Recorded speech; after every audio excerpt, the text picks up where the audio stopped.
The greatest danger isn't evil. It's the intelligent man who stops thinking, stops scrolling, because what you're about to hear isn't just uncomfortable. It's a truth that society intentionally buries. We were taught to fear evil people, the tyrants, the liars, the manipulators. But what if they were never the real threat? What if the most destructive force in human history wasn't hatred, wasn't violence, wasn't ignorance, but stupidity, intelligent, educated stupidity? Not the kind you mock in internet comments. Not the foolishness of someone who doesn't know better. I'm talking about a deeper kind of stupidity. A terrifying phenomenon that turns doctors into fanatics, teachers into ideologues, loving parents into blind believers. It's not about IQ. It's not about knowledge. It's about the surrender of thought. In Nazi Germany, during one of the darkest chapters of human civilization, a quiet observer named Dietrich Bonhoeffer noticed something far more disturbing than evil. He saw intelligent, moral, well-educated citizens supporting monstrous policies not out of hate, but out of obedience, conformity, and mental laziness.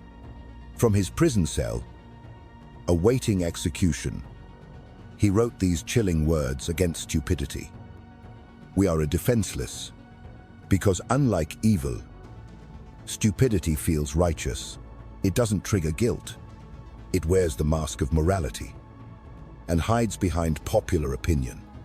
So ask yourself this: have you ever believed something not because it was true, but because it was easy, because it made you feel safe, because it's what everyone else believed? If yes, you've already tasted the virus Bonhoeffer warned us about. And in this video, we're going to unmask it layer by layer with real science, brutal history, and uncomfortable truths you were never supposed to hear. Because in a world addicted to comfort, the act of thinking for yourself has become the most radical rebellion of all. Stupidity. We treat it like a joke, a meme, a punchline, a trending hashtag. But what if stupidity wasn't funny at all? What if it was a force, not a weakness of the foolish, but a silent infection creeping into the minds of the intelligent? This isn't about lacking brain power. It's about something far more dangerous. The moment a thinking mind chooses to stop thinking. Picture this. A brilliant scientist begins promoting false information. A respected teacher starts preaching hate. A loving father begins making choices that endanger his own children. These aren't villains. These aren't uneducated people. They're minds that have traded their judgment for something more seductive than reason. Social pressure, fear, and the quiet comfort of fitting in. This is the terrifying truth Dietrich Bonhoeffer uncovered as he watched his homeland descend into madness. Born into a family of scholars and thinkers, Bonhoeffer believed in the power of knowledge. He trusted education. He believed that morality would guide society, that intellect would protect it. But as the Third Reich rose to power, he witnessed the opposite. University professors raising their arms in salute. Church leaders twisting scripture to justify genocide. Neighbors betraying neighbors. Not for money, but for the illusion of safety. Bonhoeffer came to a horrifying conclusion. The greatest threat to civilization wasn't evil. It was comfort. It was cowardice. It was good people who refused to think for themselves. He called it stupidity, but not in the way we normally use the word. To Bonhoeffer, stupidity wasn't a lack of intelligence. It was a collapse of inner resistance, a surrender of conscience, a moral failure. Stupidity is not a psychological defect. He wrote, It is a sociological disease, and like all diseases, it spreads fast, quietly, fatally, because it doesn't feel like a disease. It feels like belonging, like approval, like being safe. Let me ask you something. Have you ever been in a room where everyone agreed on something, even though deep down, you knew it was wrong? Did you speak up? Or did you stay silent, afraid of being the odd one out? That's how it starts. That first quiet compromise, the moment your instincts whisper no but your mouth says yes. Bonhoeffer saw this disease destroy nations, not with bombs, but with silence, with obedience, with intelligent people quietly going along. And don't be fooled, we're not immune, because today, the infection has new tools. It doesn't come from radio broadcasts or newspapers. It comes through your phone, through headlines crafted to provoke outrage, through algorithms that reward emotion and punish reflection. The most dangerous stupidity is the kind that feels like certainty. And in a world addicted to speed and noise, the one who stops to think is seen as slow, weak, even suspicious. But real thinking is rebellion. It's doubt. It's pause. It's the courage to say, I might be wrong. Bonhoeffer's theory isn't just about history. It's about right now. It's about your feed, your inbox, your echo chamber. It's about the voice inside you that says, don't question. Just agree. Everyone else already has. That's the virus. That's the trap. Because stupidity doesn't scream. It doesn't stumble. It doesn't wear a clown suit. It smiles. It comforts. It whispers. Relax. Just follow the crowd.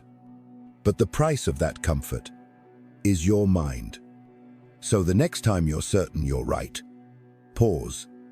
The next time everyone around you agrees, look again. Because the most terrifying kind of stupidity is the one that lives inside people who think they're too smart to fall for it. What makes someone dangerous? Is it their hatred, their beliefs, their power? Or is it their obedience? In 1961, just 16 years after World War II, a psychologist named Stanley Milgram asked a haunting question. Could it be that ordinary people, simply doing their jobs, can become agents in a terrible destructive process? To find out, he designed one of the most disturbing experiments in psychology. Here's how it worked. Two participants. One is the teacher, the other, the learner. The teacher thinks it's a study on memory. They're told to administer an electric shock each time the learner gives a wrong answer. The shocks increase in strength. 15 volts, 50, 100, up to 450. The learner screams, begs, pounds on the wall, and then goes silent. But here's the twist. The learner isn't real. The screams are recordings. The real test is the teacher. Will they keep going? Even when it's clear the learner is in pain, Milgram discovered something terrifying. 65% of participants, ordinary, educated, everyday people continued to administer what they believed were lethal shocks, simply because someone in a lab coat told them to. No threats, no punishment, just authority. They weren't monsters. They weren't evil. They were obedient. And this is what Dietrich Bonhoeffer warned us about. The greatest crimes in history aren't committed by maniacs. They're committed by the silent, the compliant, the ones who obey. In Nazi Germany, genocide didn't begin with gas chambers. It began with small acts of obedience. Teachers rewriting textbooks, doctors labeling people as unfit, neighbors reporting neighbors. Each step seemed harmless. Each participant told themselves, "I'm just following the rules. I don't want trouble." But Bonhoeffer saw it clearly. He called it what it was: moral suicide in slow motion. The obedient always think of themselves as virtuous. He wrote, even when they become accomplices to horror. And here's what's even more chilling. That trap still exists. It just changed shape. Today, no one's giving orders in uniforms. The commands come through your phone, your feed, your echo chamber. You see a post, you share it without checking. You react instantly. You join the crowd.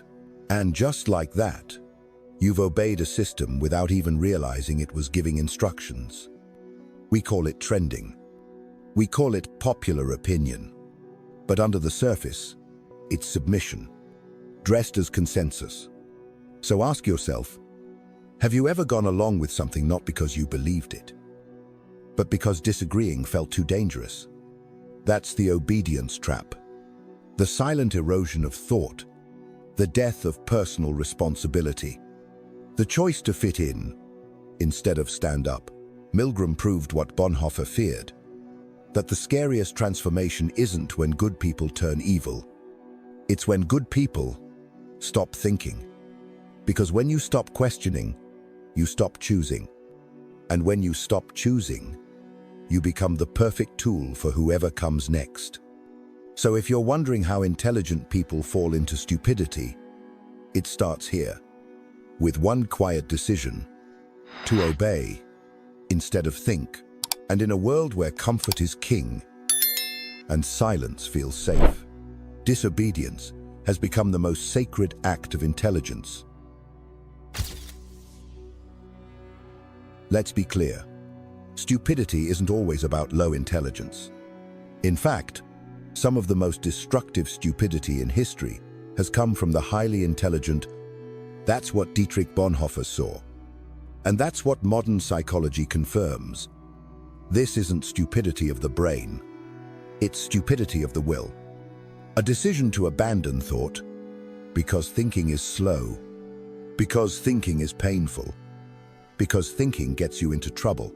What is functional stupidity? Psychologists call it functional stupidity. It's when people choose not to use their thinking skills, not because they can't, but because it's easier not to read. This isn't ignorance. It's willful ignorance. It's when a doctor avoids questioning a harmful hospital policy because speaking up might cost their job. It's when a journalist chooses clickbait because truth takes too long to explain. It's when a citizen repeats a political slogan because nuance is exhausting and thinking means isolation. Bonhoeffer described this exact condition. The stupid person is often stubborn. He wrote, but he is not independent. He is possessed by slogans, catchwords, and phrases that have taken hold of him. Sound familiar? Have you ever argued with someone who only repeats headlines, catchphrases, memes? You're not debating a person. You're fighting a system that's hijacked their voice. Why does it happen? Because your brain is designed to avoid pain and conserve energy. Thinking, real thinking, takes effort. It creates uncertainty. It sparks conflict. It risks rejection. So when you're overwhelmed, your brain takes a shortcut. Just agree. Just follow. Don't question it. That's why Bonhoeffer didn't see stupidity as a personal flaw. He saw it as a social disease. Because this kind of shutdown happens most easily in groups. In classrooms, in churches, in companies, in online communities. Once the group declares something is truth, the need to belong becomes stronger than the need to be right. And when thinking threatens belonging, thinking dies. The system rewards it, but it doesn't stop there. Because functional stupidity isn't just tolerated, It's rewarded. Social media platforms don't profit when you think deeply. They profit when you react emotionally. Anger, tribalism, Outrage, certainty. These platforms aren't neutral. They feed you what stops you from thinking. You click. They profit. And your mind slowly atrophies. And it's not just the internet. Politicians win elections with slogans, not substance. Corporations build empires by keeping you too distracted to question anything. In this system, the stupid don't just survive. They thrive. Because they've made peace with a world that punishes depth and rewards surface. And you, the one who still questions, still doubts, still reflects, you are the outlier, the threat, the hidden cost. Here's the secret no one tells you. Functional stupidity feels good. It feels like rest, like belonging, like certainty. You stop doubting. You stop struggling. You feel sure. But the cost is your humanity. Because to really think is to suffer, to wrestle with truth, to admit when you're wrong, to live without guarantees. And that is what Bonhoeffer understood. He saw a nation full of brilliant minds give up their judgment for comfort against stupidity. He wrote, "We are defenseless. It is immune to reason because it believes it is righteous. And once stupidity takes root, truth becomes offensive. Facts become negotiable. And those who question, they become enemies." So ask yourself, when was the last time you were absolutely sure about something? When was the last time you questioned your own side? When was the last time you said, "I don't know enough to have an opinion on this"? If you can't remember, you're not thinking. You're complying. That's the hidden anatomy of modern stupidity. It doesn't scream. It doesn't drool. It doesn't wear a clown suit. It wears a tie. It quotes data. It uses hashtags. And it slowly kills your mind while convincing you that you're brilliant. Stupidity isn't just natural anymore. It's manufactured, engineered, optimized, not by evil masterminds in dark rooms, but by systems so embedded in your life, you don't even see them. You wake up, check your phone, scroll, react, scroll again. And just like that, you're no longer thinking. You're consuming. And with every moment of silent obedience, someone else profits. The economic incentive to keep you numb. Let's start with what you can't see. The invisible manipulator, the economy. Why are people too tired to think critically? Why are they too overwhelmed to question anything? It's not a personal failure. It's by design. People today are drowning in work, bills, debt, endless hustle to survive. And when you're under constant pressure just to get by, you don't have the mental space for complex thought. You crave quick answers. You need certainty. You want relief. So when a headline offers a simple enemy, when a politician hands you a slogan, when a group offers belonging without debate, you take it. Not because you're stupid, but because you're exhausted. Economists have a term for it: rational ignorance. It means that staying uninformed can actually feel more efficient than spending time and energy understanding something that won't pay the bills. In a world that demands constant mental labor just to survive, thinking becomes a luxury. The algorithm doesn't want you to think. But even if you do find a moment to pause, you're not alone. The algorithm is watching, tracking, shaping every click, every pause, every flash of emotion feeds the machine, and the machine learns. You slow down on fear. You engage with outrage. You share what angers you. So it gives you more. More tribalism. More division. More reaction. Because that keeps you scrolling. And the longer you scroll, the more they profit. This isn't conspiracy. It's business. Platforms don't care what you believe. They care how long you stay. And nothing keeps you longer than emotion. Critical thinking. Too slow. Too complicated. Trop profitable. When thought becomes a liability. But let's go deeper. What happens when your ability to think critically becomes a disadvantage? Think about it. The employee who questions unethical practices gets fired. The student who challenges the dominant narrative gets silenced. The citizen who asks too many questions gets labeled difficult. In today's system, compliance is currency. Independent thought, that's rebellion. From the very beginning, you've been trained to obey.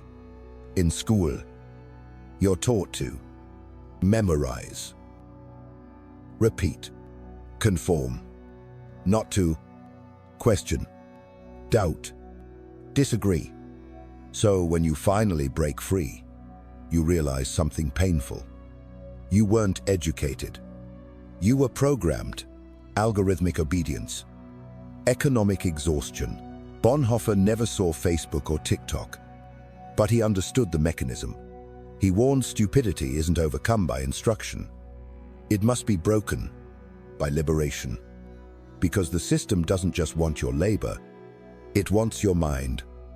It wants your attention, your beliefs, your emotions. And it feeds on simplicity, because surface thinking clicks more, buys more, obeys more. And slowly, the world fills with people who are smart enough to follow instructions, but too tired to ask why. They can code, they can vote, they can earn, but they can't question. They have information, but no understanding. They have access, but no insight. And that is the final victory of engineered stupidity. The exit is expensive, but it exists. So how do you fight back? Not with rage, not with slogans, but with what Bonhoeffer called costly grace, the willingness to slow down, feel discomfort, think when it's easier to scroll, speak when silence feels safer, research when opinions are free. Because in a world that profits from your attention, the most radical act of resistance is to take your mind back. If you don't guard it, someone else will own it. Truth is supposed to set you free. That's what we've been told. But what they didn't tell you is that before it frees you, it breaks you. Because truth doesn't arrive gently. It doesn't knock politely. It comes like a blade, cutting through everything you thought was safe, everything that felt certain, everything you thought made sense. And your brain, it doesn't like that. Not at all. Cognitive dissonance, the mind's alarm bell. Let's talk science.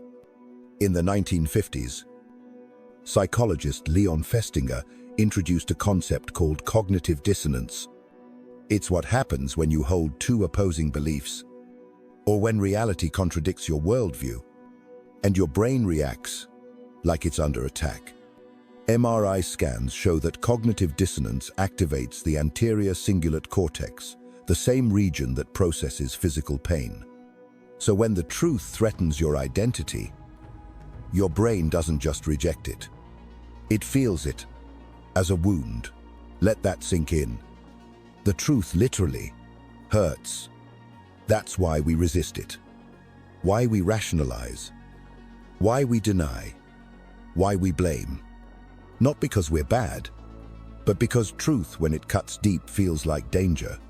And in a world where being wrong feels like weakness, we'd rather defend comforting lies than confront reality. The rise of emotional certainty. Here's the trap. The brain doesn't just avoid pain. It also seeks emotional relief. So instead of asking, "What's true?" we ask, "What feels true?" We turn facts into flags, information into identity. If my side says it, it must be right. If the other side says it, it must be evil. We stop evaluating claims. We start defending tribes. Suddenly, truth isn't about evidence. It's about belonging. Bonhoeffer saw this. He saw people abandon thinking not because they lacked intelligence, but because they replaced it with loyalty. They stopped asking, "Is this true?" and started asking, "Is this safe to believe?" The brain prefers comfort over complexity. Why does this happen? Because thinking is expensive, biologically, emotionally, energetically. Your brain uses 20% of your body's energy just to process thoughts. Every doubt, every contradiction, every question. And the more exhausted you are physically, financially, emotionally, the more you crave shortcuts. You want clear villains, quick conclusions, simple answers. That's why slogans go viral. Why conspiracy theories spread. Why outrage sells. Truth requires effort. But certainty, that's instant dopamine. And so we feed on it. We consume emotional clarity while starving our ability to think. The pain of growth, the death of illusion. Bonhoeffer called for something radical. He called it costly grace. It's the opposite of emotional certainty. It's the willingness to suffer in order to see. Because when you begin questioning your own beliefs, you don't just lose comfort, you lose identity. What if your tribe was wrong? What if your worldview is incomplete? What if your enemy was never the villain? These aren't just questions, they're inner earthquakes. They don't just change your opinion, they break the image you had of yourself. And yet, that's the only path to wisdom. As Bonhoeffer implied, the price of clarity is the pain of being reborn. The courage to hold contradiction. So, what can we do? We learn to practice something rare, something powerful, something ancient, intellectual humility. Not to be weak, but to be free. That means saying I might be wrong. I want to learn more.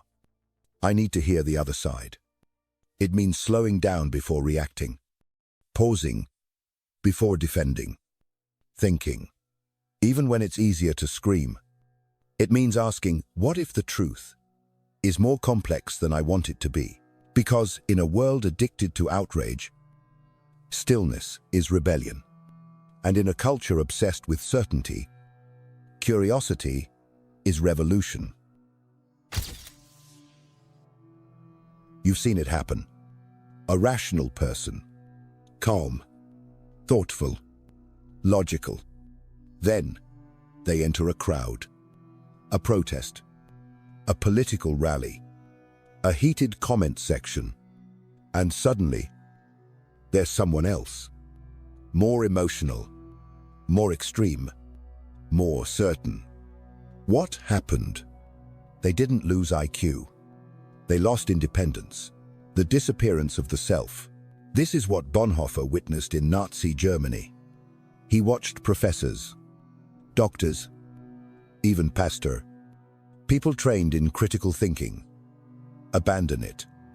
Why?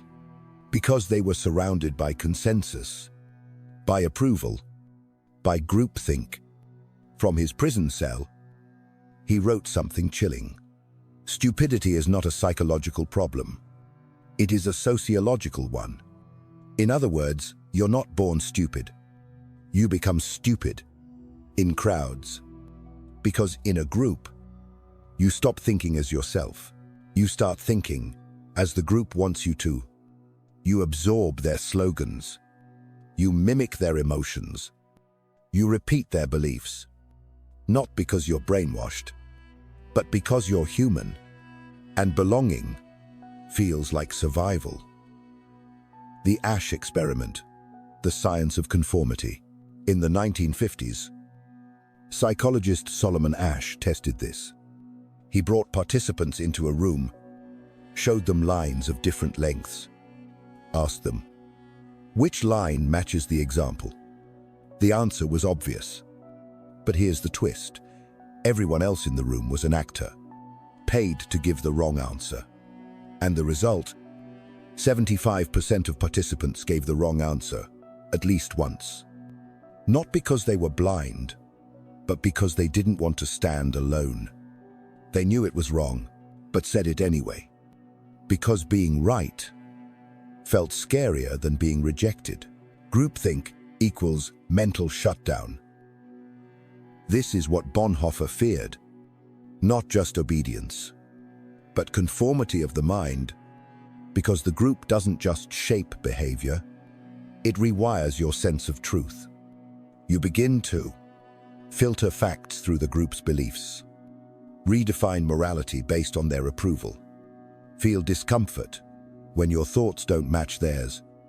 Eventually, you stop resisting, you stop doubting, you stop thinking. Your internal compass fades, and your identity becomes the crowd. Social media, the perfect echo chamber. Now fast forward to today. We don't just join physical groups. We live inside digital tribes. Every like, every share, every comment is a feedback loop. The algorithm learns what you believe and then feeds you more of it. More validation, more echo, more agreement, until your entire world becomes a hall of mirrors. You stop seeing truth. You see repetition. And Bonhoeffer warned about this. He wrote, slogans and phrases take possession of him. In conversation, you're not dealing with a person, but with the forces that have captured their mind. Why the smartest people can be the most blind. Here's the paradox. The more educated you are, the better you become at defending your bias. Smart people don't become immune to groupthink. They become architects of it. They use data. They cite research. They build arguments, not to find truth, but to protect their tribe. That's when intelligence becomes weaponized. Not for clarity, but for loyalty. And minds don't just go silent, they go militant. The antidote: inner sovereignty. So how do you resist? You build inner sovereignty. That means thinking privately before speaking publicly, pausing when others rush to react, listening to opposing views without flinching. It means being the one in the room who quietly says, I don't agree, and I don't have to. Because here's the truth. The first step to resisting collective madness is to tolerate the loneliness of being awake. Bonhoeffer did. He watched an entire nation bow, and he stood. He paid with his life, but his mind, his soul, untouched, unclaimed, free. Bonhoeffer witnessed the rise of propaganda, but he died before seeing what it would become, before it left the radio and entered your pocket. Because today, the greatest force shaping your mind isn't a dictator. It's an algorithm, and it doesn't demand your obedience. It predicts it. Propaganda evolved. In the past, propaganda was loud, obvious. Posters, marches, rallies, chants. Today, it's quiet, surgical, invisible. Every click, every pause, every scroll feeds a machine that studies you. It asks one question: what does this person believe, and how can we emotionally reinforce it? That's not just marketing, That's psychological warfare. And here's the twist. You're not being manipulated by lies. You're being manipulated by the truth you already want to believe. The age of targeted ignorance. In 2018, MIT researchers discovered something terrifying. False information spreads 6 times faster than truth on social media. Why? Because lies are simpler, more emotional, more tribal. They confirm your bias. They make you feel right. And algorithms, they don't care what's true. They care what's shared. So they amplify what you'll click, even if it's false, especially if it's false. The result? You're not living in a democracy of ideas. You're living in a personalized hallucination. A reality built just for you by code. Deepfakes, deep control. And now we face the next phase. Artificial intelligence can now fake voices, fake faces, fake video, fake proof. We've moved beyond manipulating perception. Now, we fabricate it. A headline can lie, but a video of a world leader saying something they never said, that bypasses logic. It hijacks your senses. Your eyes believe it. Your ears believe it. And your mind surrenders. Just like that, your belief is no longer yours. It was inserted. The system doesn't sleep. Bonhoeffer watched propaganda consume Germany through controlled broadcasts. One message, one source, one narrative. But today, it's fragmented, custom-tailored. You don't receive what the state wants you to hear. You receive what the algorithm knows you'll react to. One person sees political outrage. Another sees spiritual promises. A third sees conspiracy. All from the same machine. All in the same hour. And it never sleeps. Never forgets. Never stops listening. You think you're living in the information age. But really, you're living in the manipulation age. Your brain wasn't built for this. Here's the harsh truth. Your brain wasn't designed for this world. Your ancestors navigated tribal threats, predators, simple danger, clear choices. But now, you face infinite content, constant outrage, AI-powered manipulation, personalized deception, and your mind still prioritizes familiarity over accuracy, emotion over reason, certainty over complexity. And tech companies know this. They don't need to lie. They just need to nudge. A notification, a headline, a video, a comment. And just like that, you're not deciding, you're reacting. Bonhoeffer feared a society that would surrender its mind to groupthink. But what would he say now that we've outsourced our thoughts to machines? Resistance isn't loud. It's quiet. So what can you do? Not much. Not easily. Not without cost. Because real resistance today isn't about shouting louder. It's about logging off, thinking twice, reading slowly, asking who profits from this belief. It's about choosing uncertainty over emotional convenience. It's about breaking the loop before the loop rewires you. That's not passive. That's war. Because in a world that profits from your distraction, stillness is revolution. Before he died, Dietrich Bonhoeffer asked one final question. A question so sharp, it still cuts through time. Who stands fast when all others are falling? Who stands when the pressure to conform becomes overwhelming? When truth costs more than lies ever will? When silence feels safer than integrity? When comfort whispers louder than conscience? Who dares to think? Not the loudest, not the smartest, not the ones with the biggest followings, but the ones who choose discomfort over delusion, reflection over reaction, thinking over obeying. Thinking is a lonely road. This path, it won't get you applause. It won't make you popular. It won't go viral overnight. But it will keep your soul intact. Because in a world, this broken truth has become dangerous, and pain has become the price of clarity. Thinking isn't some noble hobby. It's survival. It's defiance. It's the final act of human dignity. Because once you lose your ability to think independently, you don't just lose arguments. You lose yourself. You become what Bonhoeffer feared most, a puppet whose strings are pulled by whatever force happens to be strongest at the moment.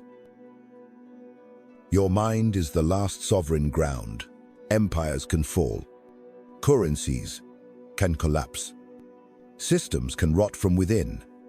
But as long as your thoughts remain your own, you are still free.